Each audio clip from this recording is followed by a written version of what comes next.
രാജ്യത്തെ മുഴുവൻ ഏജൻസികളെയും കൊണ്ട് തൻ്റെ കുടുംബത്തെയും വേട്ടയാടാൻ ശ്രമിച്ചപ്പോൾ അതിലൊന്നിലും പതറാതെ അടിയുറച്ച് തൻ്റെ ഇടത്തോടു കൂടി നിന്ന് ഈ ലോകത്തോട് സത്യങ്ങൾ വിളിച്ചു പറഞ്ഞ ഒരു മനുഷ്യനുണ്ടായിരുന്നു. ഉണ്ടായിരുന്നതല്ല, ഉണ്ട് നമുക്ക്. ആ മനുഷ്യൻ ഉയർത്തിക്കാട്ടിയ പ്രശ്നം, ആ ബോംബ് ഇന്ന് ലോകം മുഴുവനും ചർച്ചാ വിഷയമാണ്. അതിൽ യാതൊരു തർക്കവുമില്ല. എന്തെന്നാൽ നമ്മുടെ രാജ്യത്ത് നാം അടിയുറച്ച് വിശ്വസിക്കുന്ന ഒരു സംവിധാനം ഉണ്ടായിരുന്നു, ഇലക്ഷൻ കമ്മീഷൻ. പണ്ട് നമുക്ക് അറിയാൻ പാടില്ലാത്ത ഒരു ഒരു ഒരു ഒരു വിഷയമായിരുന്നു അത്. TN സ്റ്റേഷൻ അദ്ദേഹം ഇരുന്നപ്പോഴാണ് ഇലക്ഷൻ കമ്മീഷൻ എന്നൊരു സാധനം നമ്മുടെ രാജ്യത്തുണ്ട് എന്ന് നിങ്ങളെപ്പോലെ ഞാനും അല്ലെങ്കിൽ എന്നെപ്പോലെ നിങ്ങളും സാധാരണക്കാർ അറിഞ്ഞത്. ഇപ്പൊ ഇതാ ആ ഇലക്ഷൻ കമ്മീഷന് വളരെ പവിത്രമായ രാജ്യത്തിന്റെ പരമോന്നത നീതിപീഠത്തെ പോലെ നാം വിശ്വസിക്കുന്ന ഈ ഭരണ സംവിധാനം ഇന്ന് മുൾമുനയിലാണ്. ആരും സംശയത്തിന്റെ കണ്ണിൽ കാണുന്ന ഒരു സംവിധാനമായി മാറിക്കഴിഞ്ഞിരിക്കുന്നു നമ്മുടെ രാജ്യത്തെ ഇലക്ഷൻ കമ്മീഷൻ. എല്ലാവർക്കും എൻ്റെ ചാനലിലേക്ക് സ്വാഗതം. എൻ്റെ നിലപാട് ഞാൻ പറയുകയാണ്. രാഹുൽ ഗാന്ധി ഉയർത്തിക്കാട്ടിയ ഈ തെളിവുകൾ എങ്ങനെയാണ് തെളിവല്ലാതെ ഇരിക്കുന്നത്? നമ്മുടെ ഇലക്ഷൻ കമ്മീഷൻ അദ്ദേഹത്തിനോട് ചോദിച്ചത്, നിങ്ങൾ തെളിവ് കൊണ്ടുവരൂ, ഞങ്ങൾ അന്വേഷിക്കാം. എന്ത് ന്യായമാണ്? നിങ്ങൾ കൊടുത്ത തെളിവല്ലേ അദ്ദേഹം ഈ ലോകത്തിനോട് വിളിച്ചു പറഞ്ഞത്? നിങ്ങൾ കൊടുത്ത പേപ്പറല്ലേ അദ്ദേഹം കുത്തിയിരുന്ന് 6 മാസം കൊണ്ട് 40 പേർ അവര് രാവും പകലും അധ്വാനിച്ച് കഷ്ടപ്പെട്ട് അവർ ഉണ്ടാക്കിയെടുത്തത്? അപ്പൊ പിന്നെ അത് എങ്ങനെ തെളിവല്ലാതെ മാറും? അപ്പൊ നിങ്ങൾ ഇതൊന്നും ഒരിക്കലും ചെയ്യില്ല, അല്ലെങ്കിൽ ഇതൊന്നും കണ്ടുപിടിക്കില്ല എന്ന് മനഃപൂർവ്വം മനസ്സിൽ കരുതി ഒരു കളിയാക്കൽ എന്നുള്ള നിലയിൽ അദ്ദേഹത്തിന് കൊടുത്തതാണോ? നമ്മുടെ കർണാടകയിൽ സംഭവിച്ചത് എന്താണ്? ഒരു ചെറിയ മുറിയിൽ ആലോചിക്കണം, എത്ര അപഹാസ്യമായ വോട്ട് ചേർക്കലാണത്. ഒരു ചെറിയ കുടിസ് മുറിയിൽ ആകെ 5 മീറ്റർ നീളവും 5 മീറ്റർ വീതിയും 10 അടി ഉണ്ടെന്ന് വിശേഷിപ്പിക്കാം. ഇവിടെ 80 പേർ താമസിച്ചിരുന്നു. 80 വോട്ടുകൾ. എത്ര അപഹാസ്യമാണിത്, ഇല്ലേ? ഈ രാജ്യത്തിന്റെ നമ്മുടെ രാജ്യത്തിന്റെ ഇന്ത്യ എന്ന മഹാരാജ്യത്തിന്റെ പ്രതിപക്ഷ നേതാവ് സമൂഹത്തിനോട് വിളിച്ചു പറഞ്ഞ, ലോകത്തിനോട് വിളിച്ചു പറഞ്ഞ ഈ സത്യങ്ങൾ, അദ്ദേഹം പറഞ്ഞ ഒരു വാക്കുണ്ട്, ഈ കാര്യങ്ങളൊന്നും എൻ്റെ ഡാറ്റ അല്ല, നിങ്ങൾ തന്ന ഡാറ്റകളാണ്. ഇത് ജീവനുള്ളതാണ്.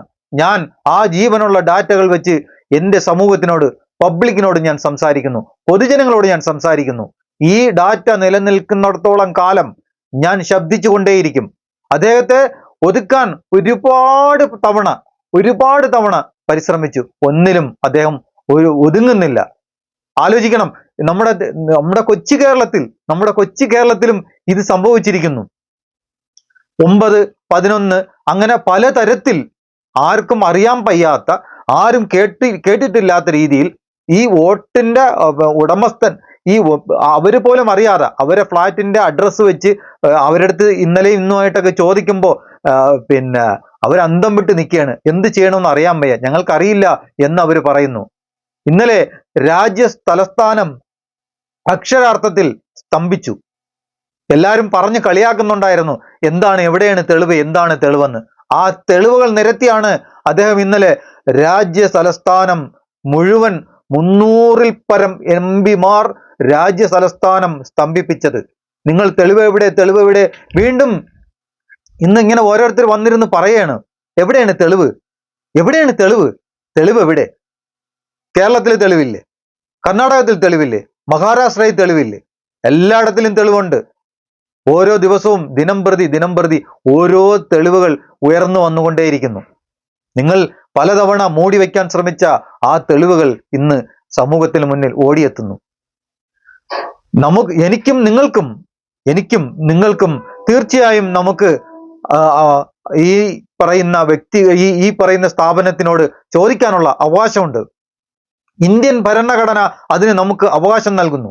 നമുക്ക് സാമൂഹികമായിട്ടും സാംസ്കാരികമായിട്ടും അല്ലെങ്കിൽ ഏത് അർത്ഥത്തിലും ആവട്ടെ, ഒരു ഇന്ത്യൻ പൗരൻ എന്നുള്ള നിലയിൽ തീർച്ചയായും ഇലക്ഷൻ കമ്മീഷനോട് നിങ്ങൾ ചെയ്തത് ശരിയാണോ, അല്ലെങ്കിൽ ഞാൻ ചെയ്ത വോട്ട് എനിക്ക് സത്യസന്ധമായി അറിയണം എന്ന് ചോദിക്കാനുള്ള അവകാശം ഇന്ന് ഇന്ത്യ മഹാരാജ്യത്ത് നിലവിലുണ്ട്.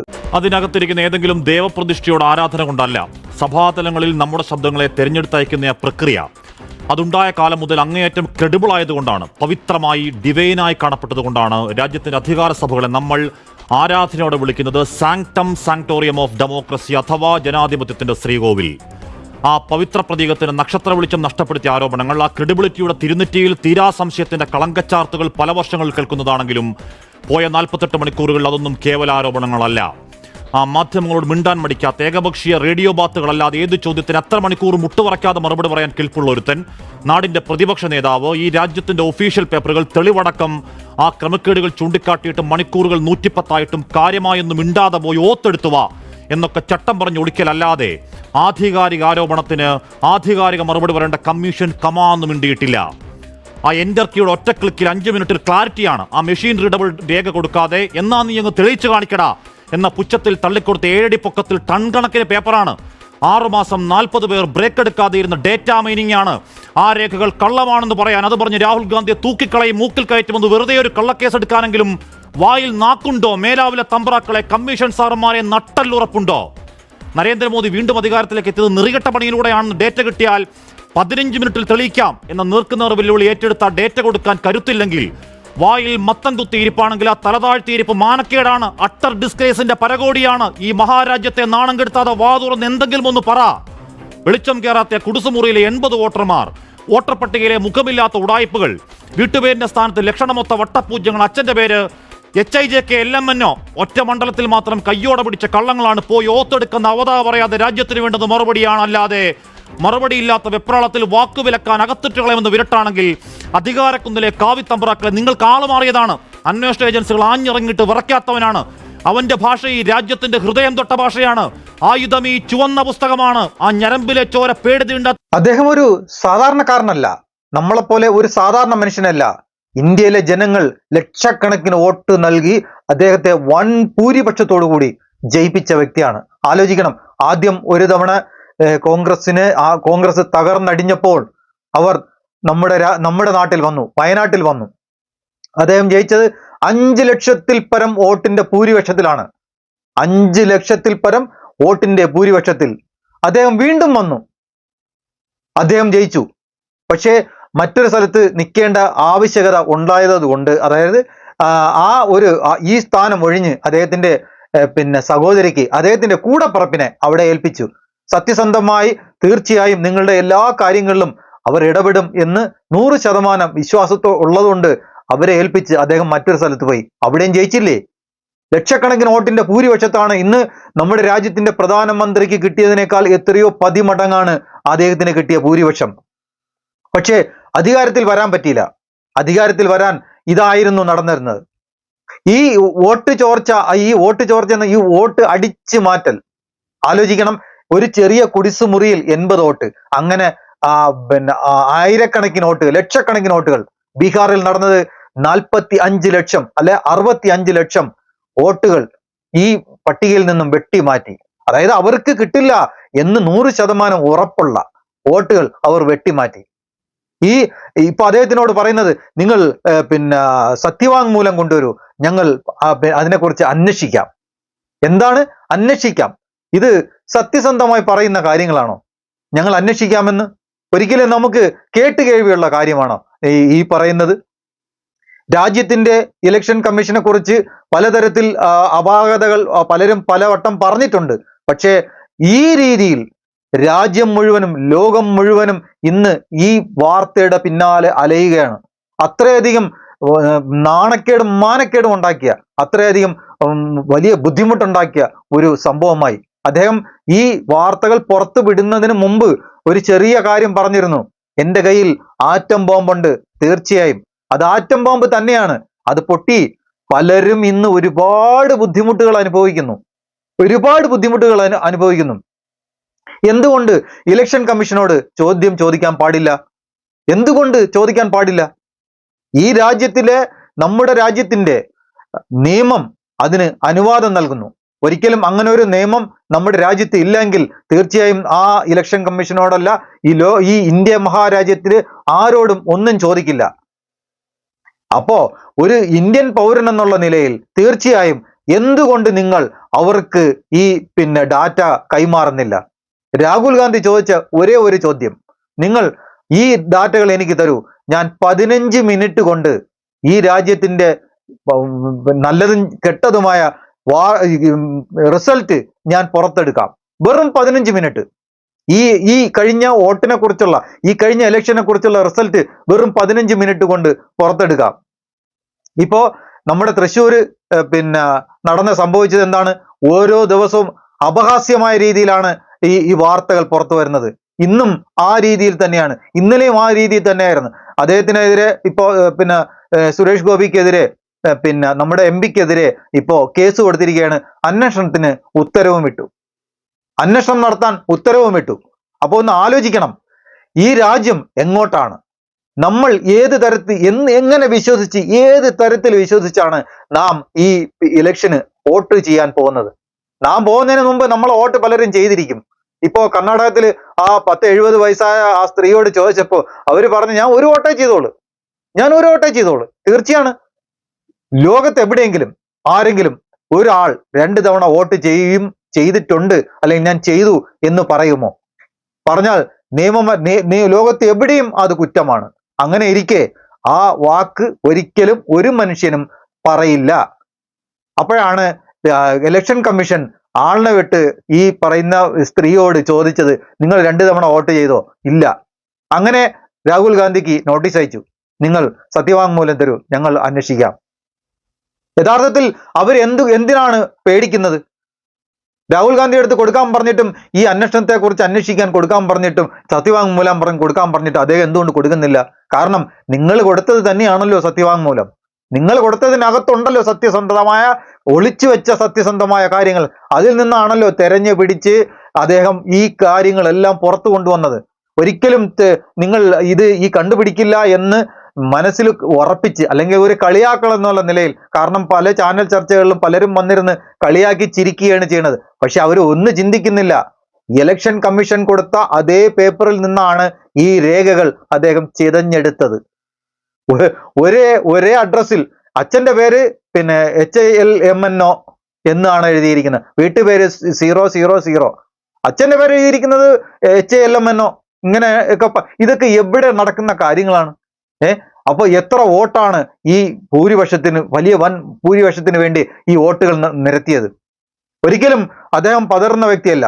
രാജ്യതലസ്ഥാനം ഈ രീതിയിൽ സ്തംഭിച്ചു എങ്കിൽ തീർച്ചയായും അവർ ഒരിക്കലും 25 ഘടക കക്ഷികൾ ഒന്ന് ചേർന്നാണ് ഇന്ത്യ സഖ്യത്തിന്റെ വലിയ ശക്തി പ്രഭാവമായിരുന്നു ഇന്നലെ രാജ്യതലസ്ഥാനത്ത് നടന്നത്. പാർലമെന്റിനകത്തും രാജ്യസഭയ്ക്കും ലോക്സഭയ്ക്കകത്തും പലതരത്തിലുള്ള ബഹളങ്ങൾ ഉണ്ടാക്കിയിട്ടും ഒരു രക്ഷയുമില്ല. അങ്ങനെ അവർ പുറത്തിറങ്ങി. തീർച്ചയായും ഇത് ലോകം മുഴുവനും ഏറ്റെടുത്തു കഴിഞ്ഞു. നമ്മുടെ രാജ്യത്തിന്റെ നിയമവും നിയമഘടനയും നമ്മുടെ രാജ്യത്തിന്റെ വിശ്വാസ്യതയും നഷ്ടപ്പെട്ടിരിക്കുന്നു. ഒരു ഇലക്ഷൻ കമ്മീഷൻ എന്ന് പറഞ്ഞാൽ, പണ്ട് ഞാൻ നേരത്തെ പറഞ്ഞതുപോലെ TN സ്റ്റേഷൻ എന്ന് പറഞ്ഞ ഒരു വ്യക്തി ഉണ്ടായിരുന്നു, ഒരു ഓഫീസർ ഉണ്ടായിരുന്നു. ഒരു പാർട്ടിക്കും അദ്ദേഹം മുട്ടുമടക്കിയിട്ടില്ല. അദ്ദേഹത്തിന് ചെയ്യേണ്ട ജോലി കൃത്യമായി ചെയ്ത് അദ്ദേഹത്തിന്റെ സർവീസ് അവസാനിച്ചു പോയി. പക്ഷെ ഇവിടെ സംഭവിച്ചതോ നേരെ മറിച്ചും. ഇത് എന്ത് മറിമായമാണ്! ഇത്രയും സംഭവങ്ങൾ നടന്നിട്ടും ഒരു വാക്ക് പോലും പറയുന്നില്ല. എങ്ങനെ പറയും? രാഹുൽ ഗാന്ധിയെ പേടിപ്പിച്ചുകൊണ്ടിരിക്കുകയല്ലേ? നിങ്ങൾ അത് തരൂ, ഇത് തരൂ, മറ്റേത് തരൂ, മറിച്ച് തരൂ എന്ന് പറഞ്ഞ് പേടിപ്പിക്കുകയല്ലേ? ഇത്രയും എല്ലാ സംവിധാനങ്ങളും ഉപയോഗിച്ച് അദ്ദേഹത്തെ എത്ര ദിവസങ്ങളോളം അദ്ദേഹത്തെ കൊണ്ടുപോയി ക്വസ്റ്റ്യൻ ചെയ്തു. എന്നിട്ട് അദ്ദേഹത്തിന്റെ പേരിൽ എന്തെങ്കിലും ഒരു കേസ് രജിസ്റ്റർ ചെയ്യോ, അദ്ദേഹത്തെ പിടിച്ച് അകത്തിടുക എന്തെങ്കിലും ചെയ്തോ? ഇതിന്റെ പേരിൽ തന്നെ രാഹുൽ ഗാന്ധി അറസ്റ്റ് ചെയ്യാൻ നിങ്ങൾക്ക് ധൈര്യമുണ്ടോ? ഉണ്ടെങ്കിൽ നിങ്ങൾ അറസ്റ്റ് ചെയ്യൂ. ായിരുന്നു രാഹുൽ ഗാന്ധി കുറച്ചു ദിവസം മുൻപ് നടത്തിയത്. അതിൽ കുറെ പ്രധാനപ്പെട്ട ചോദ്യങ്ങൾ, തെളിവുകൾ നിരത്തി രാഹുൽ തെരഞ്ഞെടുപ്പ് കമ്മീഷനോട്, കേന്ദ്ര സർക്കാരിനോട്, നമ്മൾ ഓരോരുത്തരോടും, ജനാധിപത്യത്തിൽ വിശ്വസിക്കുന്ന ജനങ്ങളോട്, മനുഷ്യരോട് രാഹുൽ ഗാന്ധി ചോദിച്ചിരുന്നു. വളരെ പ്രയാസപ്പെട്ടാണ് രാഹുൽ ഗാന്ധി ആ തെളിവുകളൊക്കെ ശേഖരിച്ചത് എന്ന് നമുക്ക് ആ വാർത്താ സമ്മേളനം കണ്ട ആളുകൾക്ക് മനസ്സിലായിട്ടുണ്ട്. രാഹുൽ ഗാന്ധിയെ പല ഏജൻസികളും ഉപയോഗിച്ച് പല തരത്തിലും അദ്ദേഹത്തെ ബുദ്ധിമുട്ടിപ്പിച്ചിട്ടും അദ്ദേഹം പതറാത്ത ഒരു മനുഷ്യനാണ്. അദ്ദേഹം ഇപ്പോ നിരത്തി വെച്ചിരിക്കുന്ന അതേ മനുഷ്യൻ ഇപ്പോ ഈ സമൂഹത്തിന്റെ മുമ്പിൽ, അത് ഇന്ത്യ എന്ന മഹാരാജ്യത്തിന്റെ മുമ്പിൽ നിരത്തി വെച്ച ഈ തെളിവുകൾ കളവാണെന്ന് തെളിയിക്കാൻ ഈ രാജ്യത്തെ ഏത് വ്യക്തിക്കാണ് കഴിയുക? എന്തുകൊണ്ടാണ് അദ്ദേഹത്തിന് സ്വമേധയാ കേസെടുക്കാത്തത്? അദ്ദേഹത്തിനെതിരെ സ്വമേധയാ എന്തുകൊണ്ട് കേസെടുക്കുന്നില്ല?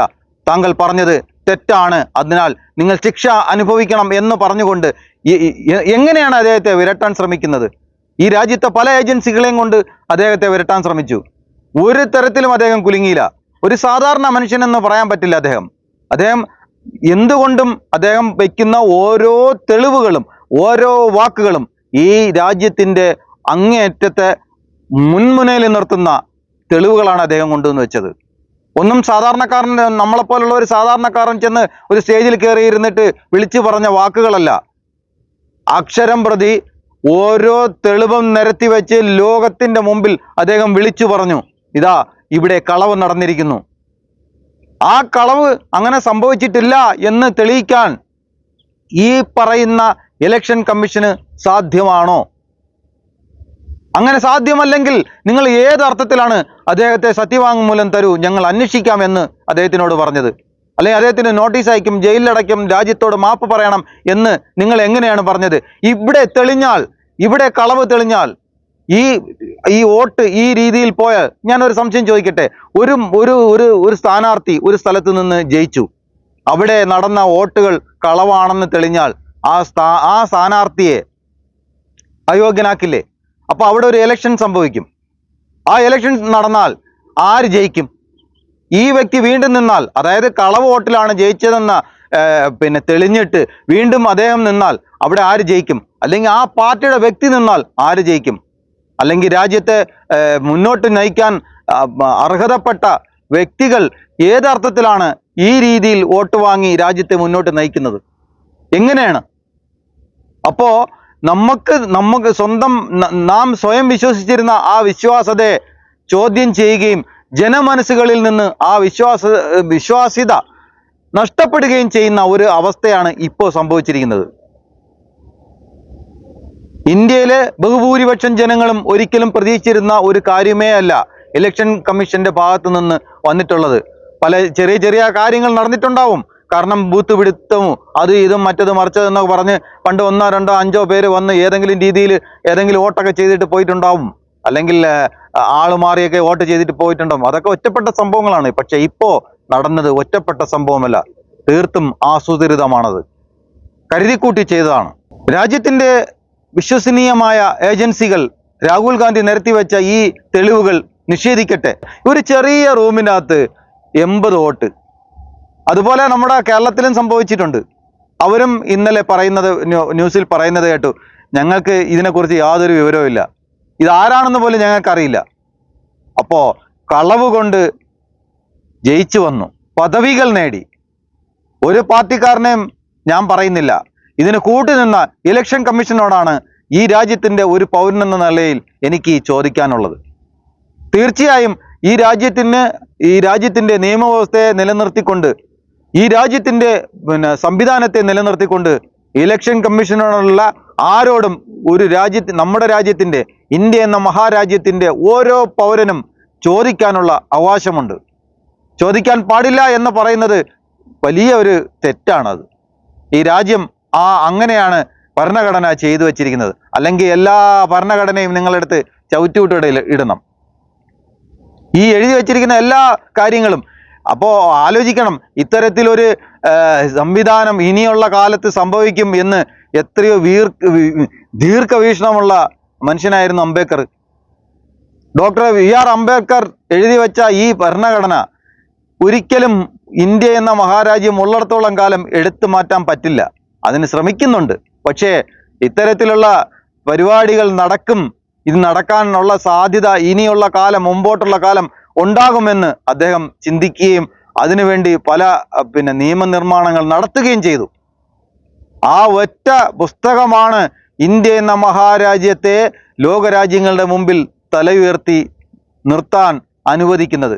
അതാണ് നമ്മുടെ ഏറ്റവും വലിയ നട്ടെല്ല്. എല്ലാ പ്രതീക്ഷകളും നമുക്ക് ആ ഒറ്റ പുസ്തകത്തിലാണ്, പരമോന്നത നീതിപീഠത്തിലാണ്. ഇത് രണ്ടുമില്ലെങ്കിൽ ഇന്ത്യക്കാരൻ്റെ അവസ്ഥ വളരെ ദയനീയമാണ്. ഈ വീഡിയോ ഞാനിവിടെ അവസാനിപ്പിക്കുകയാണ്. എല്ലാവർക്കും നന്ദി, നമസ്കാരം.